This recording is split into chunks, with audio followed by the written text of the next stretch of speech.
अगर भी आप अगर जाइएगा ना, आपको कुछ हो ना हो, लेकिन आपको अंग्रेजी में नाम पढ़ना और नाम लिखना आना चाहिए। देखिए, नाम अगर पढ़ना और नाम अगर लिख नहीं पाइएगा आप लोग, तो आप लोगों को शर्मिंदगी महसूस करना पड़ेगा।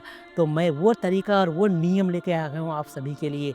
थोड़ा बहुत भी अगर आपको हिंदी पढ़ने आ जाता है ना, तो आप हिंदी के ज़रिए से अंग्रेजी का नाम लिखने का तरीका आपको पता चलेगा। और नाम लिखने का तरीका के साथ-साथ ना अंग्रेजी पढ़ना और अंग्रेजी लिखना, अंग्रेजी पढ़ने का जो तरीका है, वो 100% पता चलेगा इसी वीडियो में। तो हाँ, बिना देरी किए क्लास को शुरू करते हैं। अब तक अगर आप लोग ने सब्सक्राइब नहीं किए तो सब्सक्राइब कर दीजिएगा ना, और बेल आइकन को दबाना तो बिल्कुल ना भूलिएगा आप लोग, ठीक है? तो हाँ, क्लास को शुरू करते हैं। इसके लिए जो है ना, ये चार्ट आपको याद करना पड़ेगा। आपको अंग्रेजी का चार्ट आपको बढ़िया से देखना पड़ेगा, दिल से देखना पड़ेगा। आप अगर दिल से देख लेती है ना, और दिल में बैठा लीजिए, और दिल से जो है ना नाम लिखने का तरीका आप लोगों को मैं बताने जा रहा हूँ, ठीक है? तो क्लास में बने रहिए। ये ब का अंग्रेजी क्या है? चार्ट में देख लीजिए आप लोग। ब का अंग्रेजी बी है तो बी लिख लिख दिए, ठीक है? लिख दिए। अब ये आकार है, आकार का मतलब होता है ए। कहीं पर भी आपको आकार नज़र आ जाए ना, तो आप आँख बंद करके ए लगा देना, ठीक है? तो ए लगा दिए। उसके बाद है द का अंग्रेजी क्या है? फिर एक बार चार्ट में देख लीजिए। द का अंग्रेजी डी है तो डी लगा दिए, ठीक है? डी लगाने के बाद अब र का अंग्रेजी क्या है? बोलिएगा सर र का अंग्रेजी आर है तो आर लगा दो, इस तरह लगा दिए। अब है आकार, आकार का मतलब क्या है? आकार के लिए तो ए का प्रयोग करते हैं तो ए लगा दिया, बन गया ना बादरा। इसी तरह आप लिखिए बिस्मा। तो ब का अंग्रेजी क्या है? बोलिए तो ब के लिए बी है तो बी लगा दिए। ये जो हर्षी है ना, ये यदि छोटी ई यानी हर्षी, हर्षी का मतलब होता है आई।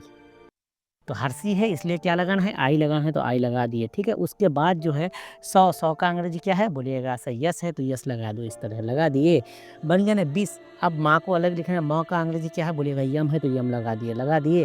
अब है आकार, आकार का मतलब क्या बताए? आकार के लिए ए तो ए लगा दिया, बन गया ना बिस्मा। अब जो लिखना है आपको बुशरा। तो ब का अंग्रेजी क्या है? तो ये चार्ट में लिखा है। ब के लिए बी है तो बी लगा दिए, ठीक है? ये हर्षु, हर्षु यानी छोटा ऊ, यानी हर्षु, हर्षु के लिए क्या होता है? यू होता है, तो हर्षु के लिए यू लगा दिए, लगा दिए।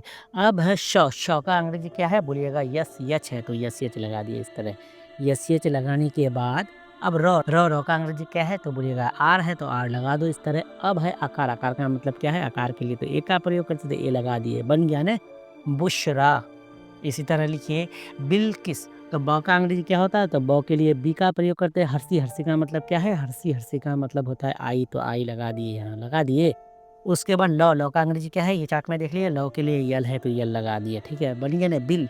अब किसको अलग लिखना था? क का अंग्रेजी क्या है? तो बोलिएगा क के लिए के है। अब ये हर्षी, हर्षी का मतलब क्या बताया? बोले आई है तो आई लगा दो। सौ का अंग्रेजी क्या है? तो बोलिएगा यस है तो यस लगा दिया, बन गया ना बिल्किस। अब तक अगर हमारे चैनल को सब्सक्राइब नहीं किया ना, तो सब्सक्राइब कर लीजिएगा, और हाँ, बेल आइकन को दबाना तो बिल्कुल ना भूलिएगा आप लोग, ठीक है? तो देखिए बासीमा। ब का अंग्रेजी बी है तो बी लगा दिए, ठीक है?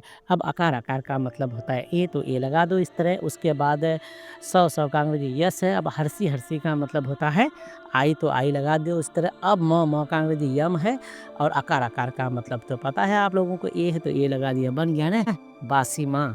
जो लिखना है आपको बशर। ब का अंग्रेजी क्या है? तो बोलिएगा बी है तो बी लगा दिए, ठीक है? अब कोई मात्रा नहीं है। मात्रा क्या होती है? एक बार मैं और तरीके से बता देता हूँ। देखिए, ये है क, ये है आकार, ये है ख, ये है हर्षी, ये है ग, ये है दुर्गी, है ना? तो आकार है, हर्षी है, दुर्गी है, यही सब होती है मात्राएं।